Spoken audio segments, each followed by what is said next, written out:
Hi மக்களே, இன்னைக்கு இன்னைக்கு இல்லை, நேற்று நடந்த விஷயம். நம்ம உதயநிதி அண்ணன் இருக்கார்ல, அந்த உதயநிதி அண்ணன் எல்லாம் முடிஞ்சு சிறையில் கூட வைக்கல, கூட்டிகிட்டு போனாங்க. அப்புறம் கூட்டிகிட்டு வந்துட்டாங்க, அவ்வளோதான். அவர் வந்து ஒரு பெரிய ப்ரெஸ் மீட் கொடுத்துருக்காரு. கரூரில் 41 பேர் இறந்தப்ப ஓடுகாலி இல்லை நான் அப்படின்னு. அப்புறம் நீங்கள் ஓடுகாலி இல்லைன்னு தெரியும். மேகதாது இஷ்யூ பற்றி ப்ரெஸ் மீட்டில் இல்லை, நீங்கள் எங்கேயோ போயிட்டு வரும்போது நிருபர்கள் கேள்வி கேட்கும்போது கார் கதவு உடையிற அளவுக்கு திறந்துட்டு ஓடுனீங்களே, அது ஓடுறதுக்கான இல்லை அது.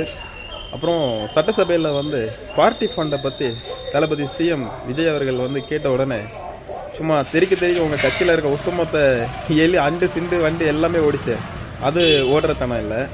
அதே மாதிரி 41 பேர் இறந்த விஷயத்தை பற்றி பேசுனீங்களா, முக்கியமாக அதை பற்றி பேசணும்.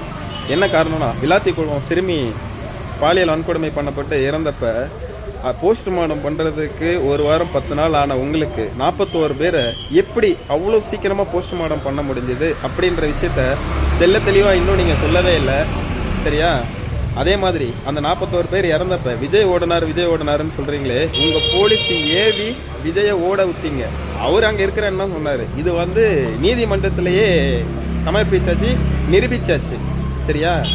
அடுத்தது பேசுகிறதுக்கு முன்னாடி டைலாக்கையோ எதையோ கொஞ்சம் மாற்றி பேசுங்க.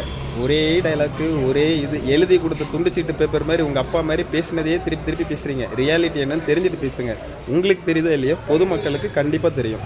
அதனால் உண்மை என்ன, நிலவரம் என்ன, உண்மை தகவல் என்ன, எல்லாத்தையும் தெரிஞ்சுட்டு அதுக்கப்புறம் பேசுங்க.